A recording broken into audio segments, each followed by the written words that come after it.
Welcome to Jackson Reviews, the channel where I go through the best and worst horror movies so you don't have to.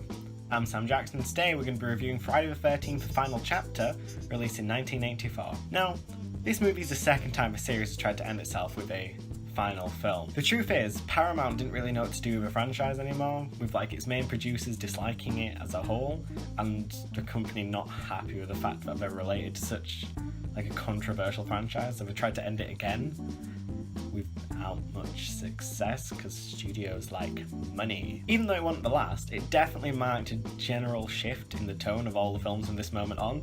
This one's a lot different from the original trilogy, which is why a lot of people enjoy it, but it also kind of hints at the different things that come with the later movies, especially when they get into the more psychological and experimental ideals. There's a lot of mythological stuff to come, and this film kind of sets it off with that tone and that idea. The film though was extremely successful at the box office, which led Paramount to decide to do a fifth movie, and then a sixth, and a seventh, and an eighth. 13's apparently coming out in 2020 or something, and I'm cool with that. The film was even given a little bit more leeway with critics, with it rating a little bit better than some of the other ones. Not the first one, but a lot better than the other two sequels, with a lot of fans being very positive towards the film, and a lot of them even saying that this is their favourite in the franchise. The film is also notable for being the last one of the original storyline, with the first one kind of being standalone, and then 2, 3 and 4 taking place over a space of 3 days, with each movie leading into the next one.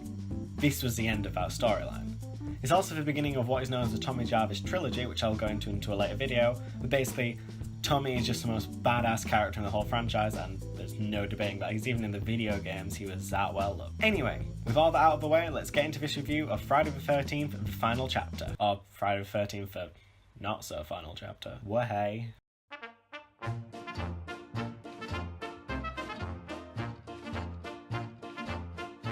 The movie begins straight after the events of part 3, with Jason being rushed into morgue, where you meet a pretty creepy guy. Real cute girl. Was. Still is. After his doctors leave, Jason has a little bit of a disagreement with the coroner and decides to teach him a nice little lesson about being a good person. Probably the wrong person to do that, really, isn't he? So Jason decides that the only thing he really can do is turn him into an amazing film special effect, and yes, my bae Tom Savini has returned for this film, and you can tell instantly. Those special effects are just awesome as shit. The man's a legend. He also ends up teaching one of the nurses about scalpel safety, so hey, maybe Professor Jason is now also a doctor. Good on you, Jason. Don't stick with one career your whole life. May as well experiment. The main part of the film takes place shortly after this, where we meet the main victims, including Kristen Glover, yes, that guy who played Marty McFly's dad in Back to the Future, as well as several disposable teens.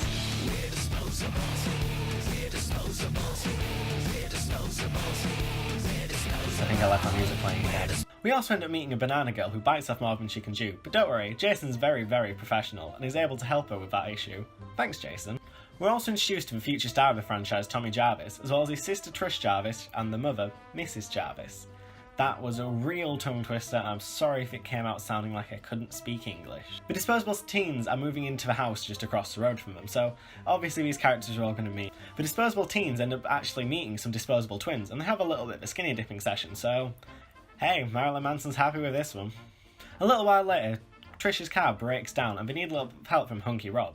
Keep an eye on Rob, because we'll go into his backstory a little bit later on, but Rob shows himself to be a really, really great guy, hanging out with Tommy, flirting with Trish, just being a general nice guy. But sadly, he has to head away for a little while, but don't worry, he will be back. Just needs to do a little bit of camping out and a little bit of investigating to his backstory. Later on, the teens have a party because it really wouldn't be a Friday the 13th movie unless they had a party for no apparent reason. Where basically everyone pairs off, except for Terry and for Ted. But don't worry, Jason's got a helping hand for those two. Another character called Sam also decides to randomly get jealous because, hey, someone else is touching Crispin Glover when I should be. So decides to run off and have a little bit of a lay down at the lake whilst naked. But Jason's not happy with this and he's very worried that she'll get hypothermia, so gives her a nice little cuddle and a little bit of a jab in the ribs for being so silly. Good old Jason. Also, just because it's really, really, really bad, similar to the way that Cherry kept crying in the last movie, I'm going to let you just listen to this beautiful, beautiful bit of sound effect.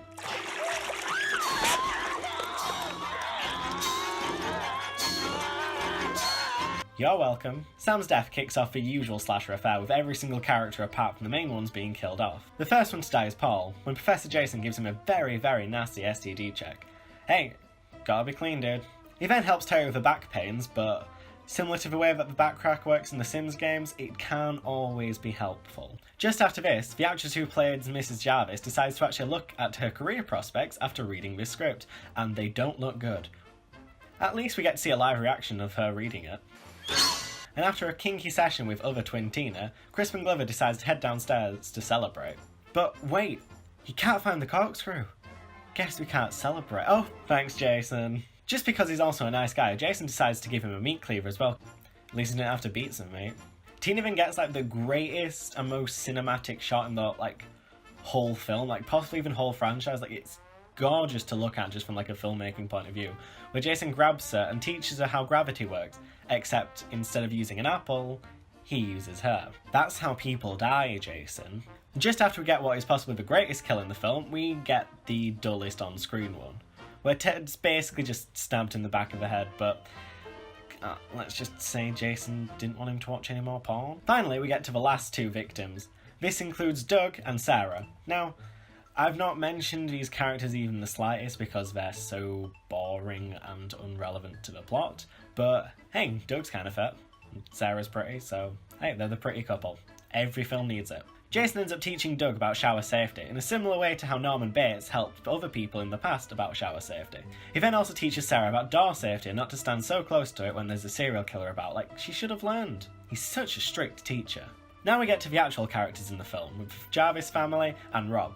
But I've only just realised I didn't actually go into Rob's backstory. His sister was Terry, something from the second movie, the underage girl who was double impaled.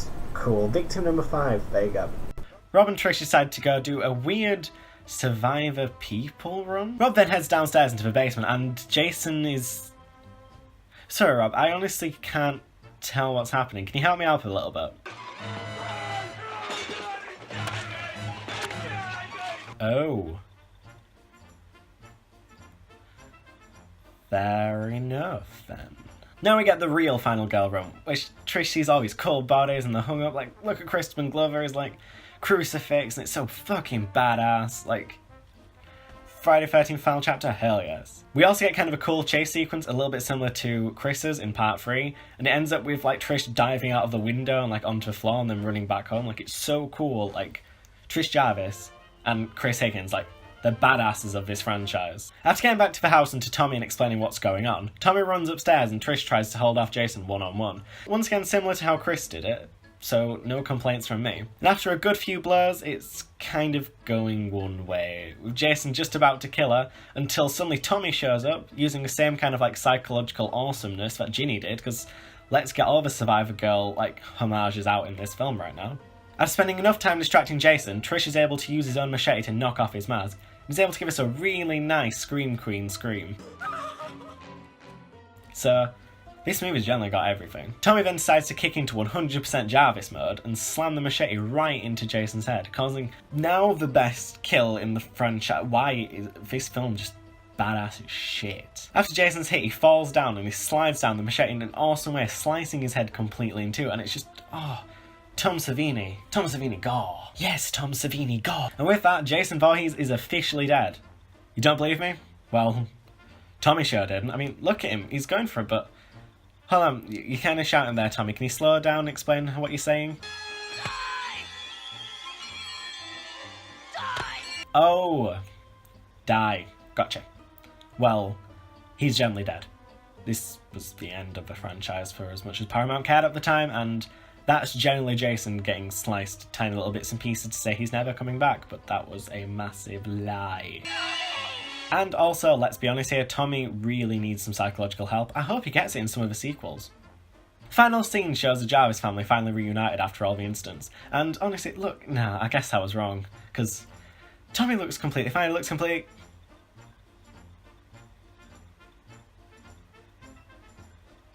That's... Ooh, that hurt my hands a little. And with that, Corey Feldman ends up looking into the Lost Boys sequel and knowing where his career is going. And that's generally the end of the film. This film, when it comes to its production values, is so fucking good and so much better than the first 3 movies. You could tell that the director, even though he was a massive dick, which I'll go into a second, really liked the kind of pretty shots. All you need to mention is I think it was Tina or Terry's death. I can't tell, the twins are really indistinguishable in this film. Honestly, you could just tell, like with some of the shots, how gorgeous this shot and how much more budget this one just feels like it has. I mean, obviously it wasn't that much more than the other ones. I don't think, anyway, I think it was like 3 mil, whilst the others were like 2.5 or something, but just the way it's stylized, it's a lot better, it's a lot more cinematic, and it's a lot more enjoyable. The characters are also a lot better than the ones that are in the first few films. I mean, at least a lot of them are memorable. I mean, you remember the twins, you remember Crispin Glover's character, you remember Irritating Ted, you remember Rob, you remember, like, all 3 Jarvis family. There's even a dog, and the dog's fucking adorable. I didn't go into it because, like, the dog runs away and you never know what happens, but dogs are cute. One thing I also really enjoyed is you could tell that the actor who played Jason was really into the role, and he's probably in, like, my top 3 Jasons, because he just has that presence about him that's just so powerful, so I don't care. I mean, quite a lot of them other ones have it. I think I mentioned it for part 3's Jason actor also had the same thing, but with him it's just, when he looks down at Trish after she jumps out the window, he just looks over complete, like, dominance and power, and it's terrifying. It's what Jason's meant to be, and I think that's great. I'd also like to have massive props like the sound guys, because music throughout the whole film, badass as shit, and Tom Savini is perfection in the horror industry, just as simple as that. Now, for the top fun facts, these ones are a little bit weird, but a lot more interesting. The first one is that at the beginning of the movie, when you see Pamela Voorhees' grave, that's the first time that her first name is actually revealed throughout the franchise. Before then, she was only ever actually known as Mrs. Voorhees or Jason's mother. This is a film where you actually find out her first name, so more props to Friday the 13th final chapter, huh? No fun fact is that, like, this was the film where Tom Savini returned. I know I've mentioned it a few times, but he generally only came back because they told him, we'll let you kill off Jason, and he was like, done. No fun fact is that this is the first film in the series to have more than one survivor, depending on who you ask for part 2. And was also the first one to have a male survivor, also once again depending on who you ask for about part 2. But this one is definitely the first one to actually have like a main male protagonist. I mean, we've had a lot of like companions in the past, like Paul in the second film, Rob even in this one, but he was much more companionate. But with Tommy, you could tell he was like main cast material throughout the whole film, mostly because just like Corey Feldman had a huge career after this. This is also the first film so far in the franchise not be released like a year after the previous one. Before then it was 1980, then 1981, then 1982, and nothing in 83. And a lot of that just came down to the fact they didn't know what to do for this film and weren't sure if they even were going to make it. Then when they came up with initial plans for it, that all got scrapped and they just had to restart again, a little like they did with part 3. So I just thought it was kind of interesting. Now for the main fun fact, the director's a fucking knobhead. The director forced the actors to do a lot of their own stunts, causing quite a few injuries on set. This included the actress who played Sam getting hypothermia. Like, when she was in for her death sequence, she literally got hypothermia and had to be taken into hospital because of it. The director's response was just diddums. A few of her other injuries include the actor who played Doug actually slamming his head in the back of the wall for that shower scene, and another one being the actress who played Terry or Tina, injuring her elbow quite badly, possibly even fracturing it. I'm not 100% sure on that bit. But she was really badly injured as well, and the director just didn't seem to care. This also caused the actor who played Jason, Ted White, to have his name stripped from the credits because he didn't want anything to do with the film where so many of the actors were being mistreated, which is also a shame and the reason why he didn't come back for the 5th installment like they were originally planning on. The thing I find kind of sweet about this though is it's kind of nice that the actor who played Jason, it was just a part, and like he cared so much about like these actors, like who was basically his colleagues and his friends, like getting so badly injured by this nutcase director.